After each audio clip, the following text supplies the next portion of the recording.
কথায় আছে না, ফেলে কেন দিবি যে ওকে দিয়ে দে। যেটা সাবজেক্ট বলার জন্য আমরা টাইম চেয়েছিলাম, আমি বিশেষ করে আমাদের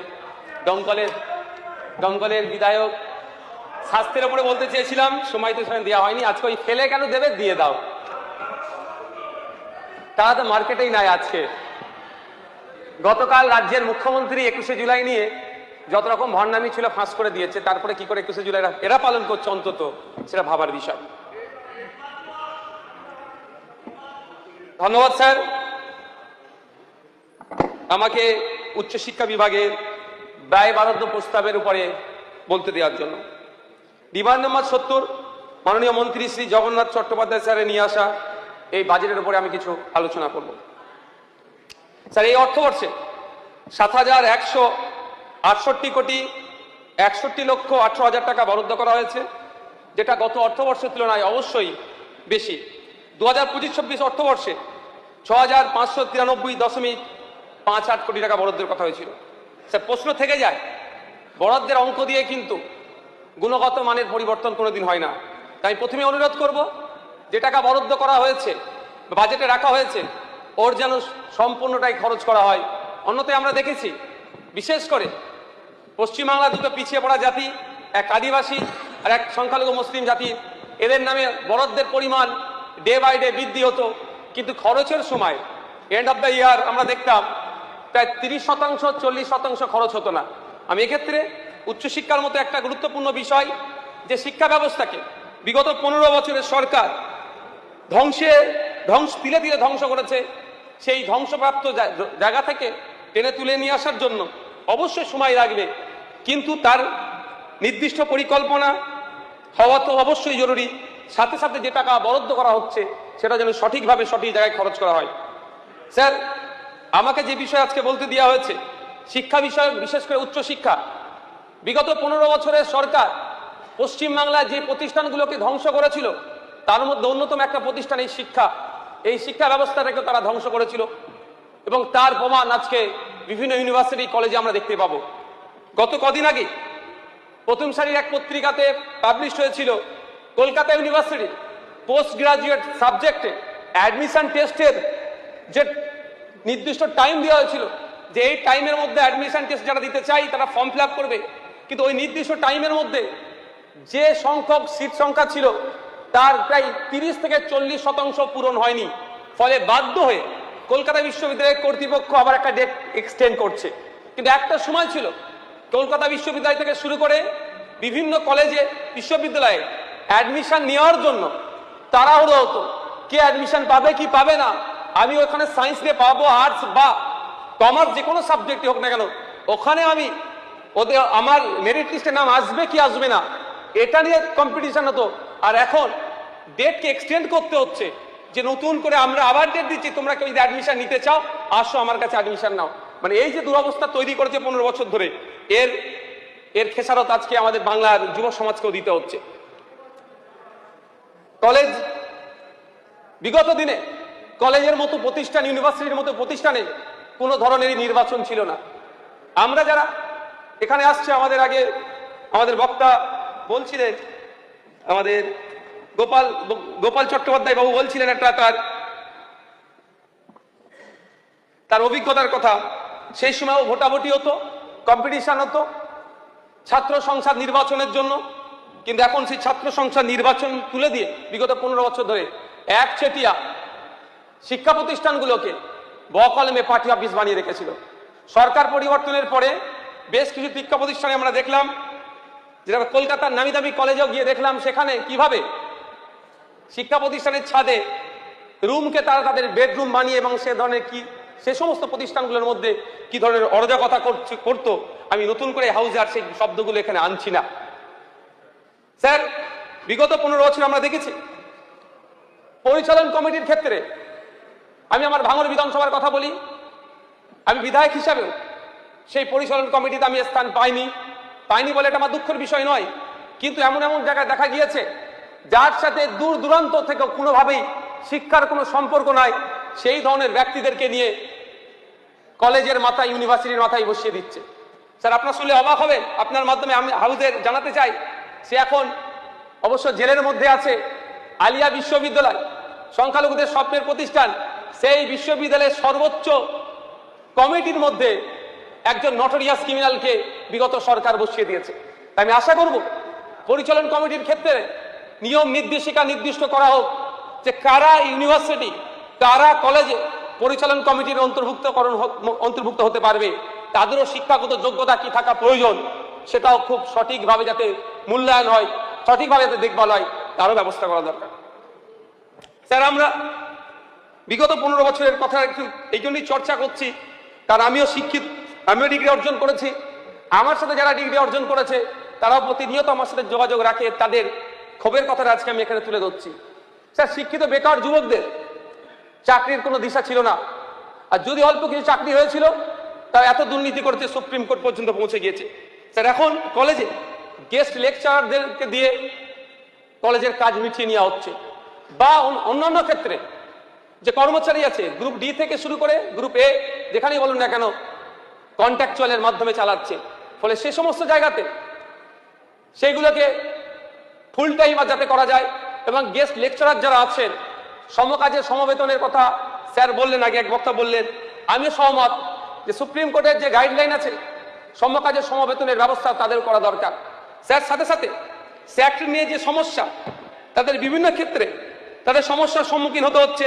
যেমন তারা যখন গবেষণা করার জন্য প্রস্তুতি নিচ্ছে, সেক্ষেত্রে তারা ফুল টাইমারদের মতো সমান সুবিধা পাচ্ছে না, ফলে কোনো না কোনো অংশে তারা পিছিয়ে পড়ছে। শুধু তাই নয় স্যার, তা বিগত সরকারের আমলে স্বাস্থ্যসাথী কার্ডের পরিষেবা তারা পেলেও কিন্তু একজন সরকারি কর্মচারী হিসাবে যে হেলথ স্কিমের মধ্যে আসা দরকার, সেক্টর তারা পায় না। আমি অনুরোধ করব সেক্টরের মধ্যে যারা আছেন তাদের যে সমস্যাগুলো আছে উচ্চশিক্ষায় গতি আনার জন্য তাদের যে ভূমিকা আছে, আরও তাদের উন্নত করা, তাদের কাছ থেকে পরিষেবা পাওয়ার আশায় তাদের যে সমস্যাগুলো আছে সমাধান করা। স্যার, আসলে এখানে একটা বাজেটে একটা বড় অঙ্ক দেখাচ্ছে, অ্যাকচুয়াল উচ্চশিক্ষায় কিন্তু ব্যয় নয়। আমরা যতটা ইনভেস্ট করব উচ্চশিক্ষায় আমাদের স্টেটের জন্য, আমাদের রাজ্যের ফিউচারের জন্য অতটাই উত্তম। স্যার, বর্তমানে all India survey on higher এডুকেশনের তথ্য অনুযায়ী এবং স্টেটের বিভিন্ন দেওয়া তথ্য অনুযায়ী প্রায় 2200টি উচ্চশিক্ষা প্রতিষ্ঠান আমাদের রাজ্যে আছে। কিন্তু বিগত 15 বছরে দেখছিলাম যে প্রাইভেট ইউনিভার্সিটি, প্রাইভেট কলেজ বা বেসরকারীকরণের দিকে একটা ব্যাপক ঝোঁক নিয়েছিল। আমি অনুরোধ করব এই সমস্ত শিক্ষা প্রতিষ্ঠানের সোশ্যাল অডিট করা হোক, স্পেশাল অডিট করা হোক, কোন তথ্যের ভিত্তিতে, কোন কাগজের ভিত্তিতে এদেরকে এই আপনার এই সার্টিফিকেট প্রদান বা এই সুযোগগুলো দেওয়া হলো। কারণ স্যার, আমরা দেখেছি যে প্রাইভেট ইউনিভার্সিটিগুলো করতে গেলে যে ফিক্সড ডিপোজিট হিসাবে, এন্ডোমেন্ট ফান্ড হিসাবে 10 কোটি টাকা সেখানে রাখার কথা ছিল, এবং সিকিউরিটি ডিপোজিট হিসাবে 1 কোটি টাকা ফিক্সড করে তার পেপার রাজ্য সরকারের হাতে দেওয়ার কথা ছিল। এমন সব তথ্য আছে এই প্রাইভেট ইউনিভার্সিটিগুলো এই যে 10 কোটি টাকার এন্ডোমেন্ট ফান্ড, সেটাও ভেঙে বা সেটাও তুলে নিয়ে অন্য খাতে খরচ করছে, যেটা সম্পূর্ণরূপে হায়ার এডুকেশন ডিপার্টমেন্টের যে রমস কন্ডিশন আছে তার বহির্ভূত কাজ করছে। স্যার, বিভিন্ন জায়গাতে দেখলাম private BEd college, DElEd college, law college থেকে শুরু করে যেভাবে ব্যাঙের ছাতার মতো গজিয়ে উঠছে প্রাইভেট কলেজগুলো, ফলে সরকারি শিক্ষা প্রতিষ্ঠানগুলো কোনো না কোনো জায়গায় যেমন মার খাচ্ছে, উল্টে এই বেসরকারি শিক্ষা প্রতিষ্ঠানের চাকচিক্যর আড়ালে যেভাবে হেভি অংশের একটা ফিজ নেওয়া হচ্ছে, সেক্ষেত্রে গ্রামীণ যারা আছে ছাত্রছাত্রীরা, শিক্ষার্থীরা এই ফিজ বেয়ার করার পক্ষে তারা অকৃতকার্য হচ্ছে, ফলে তারা হায়ার এডুকেশন থেকে কোনো না কোনো জায়গায় পিছিয়ে পড়ছে। এমনি স্যার, যদি তথ্য যদি আমরা দেখি ভারতবর্ষের জাতীয় গড় শিক্ষার হারে 80.9%, সেখানে যদি আমরা একটু এগিয়ে আছি পশ্চিমবঙ্গে 82.6%। কিন্তু স্যার, একটা জিনিস যদি আমি লক্ষ্য করি, খুবই পরিতাপের বিষয়, 18 থেকে 23 বছর বয়সের উচ্চশিক্ষা গ্রহণের জাতীয় গড় 29.5%। সেখানে আমাদের ওয়েস্ট বেঙ্গলে 18 থেকে 23 বছরের ছাত্রছাত্রীদের উচ্চশিক্ষা গ্রহণের ক্ষেত্রে মাত্র 26.3% জাতীয় গড় থেকে কিন্তু আমরা অনেকটা পিছিয়ে আছি। স্যার, এর থেকে যদি আমরা পরিত্রাণ পেতে চাই, তার জন্য দরকার সুনির্দিষ্ট রূপরেখা, সুনির্দিষ্ট পরিকল্পনা, এবং পরিকল্পনার বাস্তবায়নের জন্য যে সমস্ত দরকার, যেমন ইকুইপমেন্ট থেকে শুরু করে, হিউম্যান রিসোর্স থেকে শুরু করে, এবং সাথে সাথে আমরা যারা জনপ্রতিনিধি আছি তাদেরও অ্যাক্টিভিটিটা অনেকটা এর উপর নির্ভর করছে। স্যার, এই বাজেট বইতে বেশ কয়েকটা পয়েন্ট আমি লক্ষ্য করছিলাম, যেমন এখানে সামাজিক শিক্ষার বিষয়ে যেখানে বলা হচ্ছে এই বিগত অর্থবর্ষে 10,90,96,96,000 টাকা বরাদ্দ করা হয়েছিল, যেটা স্বেচ্ছাসেবী সংগঠনগুলির মাধ্যমে খরচ করা হবে বা সরকার পোষিত সংস্থার মাধ্যমে। কিন্তু স্যার, আমি আপনার মাধ্যমে মাননীয় মন্ত্রী মহাশয়ের কাছে অনুরোধ করব, বিশেষ করে এই স্বেচ্ছাসেবী সংগঠনগুলির মাধ্যমে যে টাকা খরচ করা হয়েছে এটার অডিট করানো হোক। কারণ এ ধরনের অনেক তথ্য দেখা গিয়েছে পাইয়ে দেওয়ার নাম করে, শুধু দলের লোকটাকে পাইয়ে দিয়ে প্রকৃত অর্থে যে কাজ খরচ করা দরকার তার পরিবর্তে হরিলুট চলেছে, এটা তদন্ত করা হোক।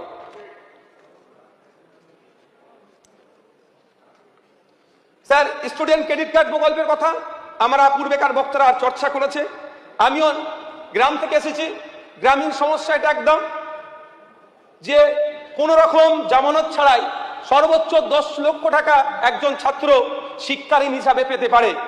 কিন্তু এখানে 1,08,554 জন শিক্ষার্থীকে এই লোন দেওয়া আছে বলে উল্লেখ থাকলেও আমি আশা করব জবাবে আসলে মাননীয় মন্ত্রী মহাশয় উত্তর দেবেন অ্যাপ্লিকেশনের সংখ্যাটা কত। এই অ্যাপ্লিকেশনের সংখ্যা দেখলে বোঝা যাবে কিভাবে এই ধরনের বৈষম্যের শিকার হচ্ছে। এই ধরনের অনেক ঘটনা আছে স্যার, যে অ্যাপ্লিকেশন করেছে, ব্যাংকগুলো একাধিকবার বিভিন্ন ধরনের ভেরিফিকেশনের নাম করে ডিলে করছে, তাদের কার্ড কাটছে।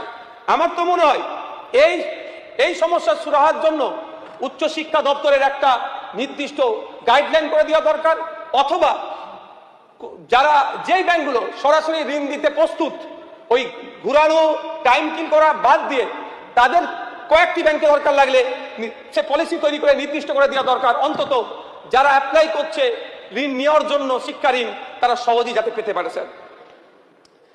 স্যার, আমি বারবার বলে এসেছি বিগত সরকারের আমলে, এখানে দেখছি এটা অবশ্যই পজিটিভ, যে IIT IIM এর মতো প্রতিষ্ঠান কলকাতা শহর থেকে দূরে করছে।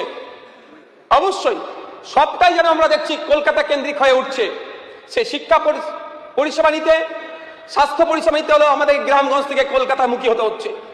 যখন না অল্টারনেটিভ আমরা ব্যবস্থা করতে পারবো, অল্টারনেটিভ শহর না তৈরি করতে পারবো, অল্টারনেটিভ শিক্ষা প্রতিষ্ঠান না তৈরি করতে পারবো, তাহলে গ্রামীণ এরিয়ার যে সমস্যাগুলো সহজেই সমাধান হবে না। আজকে ভাবতে অবাক লাগবে, ঝাড়গ্রাম থেকে একজন মানুষ যদি ক্যালকাটা ইউনিভার্সিটিতে আসে মাস্টার্স করার জন্য, তাহলে তার জন্য তার থেকে দুর্ভাগ্য আমাদের, আমরা যারা আইন তৈরি করার জায়গায় এসে বসে আছি। স্যার, এটাকে সাধুবাদ জানাই। শুধু এটা নয় স্যার, আরো যে শিক্ষা প্রতিষ্ঠানও বাড়ানো দরকার, কলকাতা লাগোয়া নয়, প্রত্যন্ত এলাকাতে বেশি বেশি শিক্ষা প্রতিষ্ঠান তৈরি করলে যে তথ্য দেখা যাচ্ছে শহর থেকে গ্রামীণ এরিয়ার মহিলারা শিক্ষায় পিছিয়ে আছে, তাহলে এই বৈষম্য দূরীকরণ হবে। ঝাড়গ্রামে স্যার আদিবাসী বিশ্ববিদ্যালয় স্থাপনের কথা বলা আছে, অবশ্যই এটাকে সাধুবাদ জানাবো। এখানে বিরোধিতা করার কোনো জায়গা নাই। কিন্তু প্রশ্ন থেকে যাচ্ছে স্যার, আদিবাসীদের জন্য কত % সংরক্ষণ হবে, এর পলিসির কথা কিন্তু এই বাজেটে স্পষ্ট নয়। আমি আশা করব আদিবাসী সম্প্রদায়ের একটা হেভি অংশের মানুষের যাতে এই ইউনিভার্সিটিতে সংরক্ষণ থাকে সেটাও ঘোষণা করা হোক। শুধু তাই নয়, এটা কোন মাধ্যমে পড়ানো হবে। আদিবাসী সমাজের দীর্ঘদিনের দাবি সাঁওতাল মাধ্যম শিক্ষা বোর্ড, কিন্তু তারা এখনো পর্যন্ত পায়নি। আমি আশা করব সরকার আগামী দিনে সেটা নিয়ে ভাববেন এবং সাঁওতাল মাধ্যম শিক্ষা বোর্ডের ব্যবস্থা করবেন। কিন্তু এই ইউনিভার্সিটি কোন মাধ্যমে পড়ানো হবে, কোন সাবজেক্ট কি ডিপার্টমেন্ট থাকবে, সে নিয়েও কিন্তু ধোঁয়াশা থেকে গিয়েছে। স্যার, আমাদের ওয়েস্ট বেঙ্গলে নতুন একটা ইনিশিয়েটিভ নিয়েছে সরকার, অবশ্যই এটা খুব ভালো জিনিস, যে স্পোর্টস ইউনিভার্সিটি। বিগত সরকারের আমলে একটা প্রাইভেট ইউনিভার্সিটি, স্পোর্টস ইউনিভার্সিটির বিল পাস হয়েছিল, অল্প একটা কাজে শুরু হয়েছে। অবশ্যই স্যার এটা গুরুত্বপূর্ণ একটা বিষয়, কিন্তু শুধু একটা স্পোর্টস ইউনিভার্সিটি করে দিলে খেলার মান উন্নততর হয়ে যাবে, এটা আমি একবারের জন্য বিশ্বাস করি না। তার আগে স্যার ইন্টার কলেজ যে টুর্নামেন্ট হতো, ইন্টার ইউনিভার্সিটি যে টুর্নামেন্ট হতো, স্পোর্টস ফ্যাকাল্টি বা স্পোর্টস ডিপার্টমেন্টের যে দুরবস্থা আছে সেইগুলো কিন্তু আমাদেরকে দূরীকরণ করতে হবে। ইউনিভার্সিটিতে গেলে দেখা যাবে যে স্পোর্টস অফিসার সেখানে খুঁজে পাওয়া যায় না, সে পদ শূন্য হয়ে পড়ে আছে। এগুলোও কিন্তু দ্রুততার সাথে নিয়োগ করতে হবে। স্যার, জাতীয় শিক্ষানীতি বাস্তবায়নের কথা, জাতীয় শিক্ষানীতি নিয়ে অনেক বিরোধ আছে, অনেক মতামত আছে, অনেক ডায়লগ বিনিময় আছে। কিন্তু এখানে যেহেতু NEP 2020 বাস্তবায়নের কথা বলা হয়েছে, স্যার বাস্তবায়ন করতে গেলে যেগুলো দরকার সর্বপ্রথম প্রয়োজন শিক্ষক, পরিকাঠামো, রিসার্চ গ্রান্ট, একাডেমিক সংস্কারের জন্য যে নির্দিষ্ট অর্থের প্রয়োজন এই বাজেটে কিন্তু স্যার সেভাবে উল্লেখ নাই। স্যার উচ্চশিক্ষায় নারীদের ক্ষমতায়নের জন্য যে প্রজেক্টটা নিয়ে এসেছে অবশ্যই স্যার পজিটিভ, কিন্তু এখানে আমি একটা কথা বলতে চাই, শুধুমাত্র নারীদের এই উচ্চশিক্ষায় নারীদের পার্টিসিপেন্টের কথা বললে হবে না, ডেটা কিন্তু স্যার আলাদা বলছে নারীদের থেকে স্যার উচ্চশিক্ষায় ড্রপ আউটে পুরুষরা মেল, যেখানে উচ্চশিক্ষায় all India survey on higher এডুকেশনের তথ্য অনুযায়ী উচ্চশিক্ষায় ড্রপ আউট মেল 18 to 23%, আর ফিমেল 13 to 17%। তাহলে আমাদের মতো ছেলে যারা আছে তাদের জন্য তো কিছু প্রজেক্ট নিয়ে আসতে হবে। তারপরে বলবো স্যার, বলছি স্যার, এখানে যে 50,000 টাকা করে গ্র্যাজুয়েশন কোর্সে ভর্তি হলে 50,000 টাকা দেওয়ার কথা বলা হয়েছে, আমি আবার রিপিট করছি, এই হাউসে বলেছি এককালীন এই দেওয়ার আমি বিরোধিতা করব। আমি মন্ত্রী মহাশয়কে বলবো এটা বিবেচনা করা দরকার, কারণ আমরা বিরোধী দল, বিরোধিতার জন্য বিরোধিতা করব ওটা নয়, রাজ্যের ভালোর জন্য অবশ্যই বিরোধিতা করব। তো এককালীন অ্যাডমিশন নিলেই পেয়ে যাবে যদি এই ধরনের হয়, তাহলে যে কেউ অ্যাডমিশন নিল 50,000 টাকা তার ব্যাংকে ক্রেডিট করিয়ে নিল, তারপরে যদি উচ্চশিক্ষা থেকে সে দূরে সরে যায়, তাহলে এই যে লক্ষ্য নিয়ে এই ফান্ড বরাদ্দ করা হচ্ছে, প্রায় ফান্ডের পরিমাণ 1000 কোটি টাকা, তাহলে কিন্তু লক্ষ্য পূরণ হবে না। তাই সেমিস্টার ওয়াইজ 3টে পার্টে বা 4টে পার্টে কোর্স কমপ্লিট করার সাথে সাথে 50,000 টাকা ব্রেকআপ করে তাদের দেওয়া হয়, এইটাও ভাবনা চিন্তার মধ্যে আমি মন্ত্রী মহাশয়কে একবার কথা বলবো। স্যার বলছিলাম যেটা, যে ছাত্র পুরুষরা বিশেষ করে মেল স্টুডেন্ট যে কতটা ড্রপ আউট হচ্ছে, 2023-24 অর্থবর্ষের all India survey on higher এডুকেশনের সেন্ট্রাল পোর্টালের তথ্য অনুযায়ী সেন্ট্রাল পোর্টালে ওয়েস্ট বেঙ্গলে 3 লক্ষ মহিলা এনরোল করেছিল, সেখানে পুরুষের সংখ্যা মাত্র 2.3 লাখ, প্রায় 70,000 পুরুষ ওখানে কম আছে। স্যার বক্তব্য আমি স্বামী বিবেকানন্দ মেরিট স্কলারশিপ প্রদানের কথা বলা হয়েছে, স্যার আমি সাধুবাদ জানাবো। স্যার আমি এতটুকু বলবো, এটাকে উৎসাহ প্রদান বললেও চলে, কিন্তু যারা আর্থিকভাবে স্বাবলম্বী, যাদের পরিবার আছে, তারা যারা ভালো রেজাল্ট করছে, অন্তত তাদেরকে উৎসাহ দেওয়ার জন্য নতুন কোনো কিছু প্রকল্প নিয়ে আসো। পরিশেষে স্যার এইটুকুই বলবো, আমি ভাঙড় বিধানসভা থেকে এসেছি। 1998 সালে একটি ভাঙড়ে কলেজ তৈরি হয়েছিল, সেখানে অনেক কোর্স এখনো মডার্ন কোর্স এখনো সেখানে চালু করা হয়নি, আমি আশা করবো সেখানে চালু করা হোক। আর রাজ্যের মহিলাদের উচ্চশিক্ষায় শিক্ষিত করার জন্য 6টি কলেজের কথা বলা হয়েছে, আমি অনুরোধ করবো এটাই যে ভাঙড়ে একটা মহিলা ডিগ্রি কলেজ স্থাপন করা হোক, যাতে করে শিক্ষার গুণগত মান বাড়বে। শেষ স্যার, যাদবপুর ইউনিভার্সিটিকে ইনস্টিটিউট অফ এমিনেন্সের আন্ডারে আনা হয়েছে। বিগত সরকারের আমলে শুধু কেন্দ্র রাজ্য দ্বন্দ্ব দেখিয়ে উচ্চশিক্ষা প্রতিষ্ঠানগুলোকে যেভাবে কুলসিত করে রেখেছিল, এটা ইনস্টিটিউট অফ এমিনেন্সের আন্ডারে নিয়ে এসে এবং কেন্দ্রীয় বরাদ্দ যেভাবে নেওয়া হচ্ছে এবং আমাদের রাজ্য থেকে যেভাবে 250 কোটি টাকা আরো বরাদ্দ করা আছে, এটাকে সাধুবাদ জানিয়ে আমি আশা করব পশ্চিমবাংলার মৃতপ্রায় উচ্চশিক্ষা ব্যবস্থাকে মন্ত্রীর নেতৃত্বে আগামী দিনে উচ্চতর স্তরে নিয়ে যাবে। পশ্চিমবাংলার যে গীত গৌরব আবার ফিরে আসবে, পশ্চিমবাংলা দেশকে আবার পথ দেখাবে। ধন্যবাদ স্যার।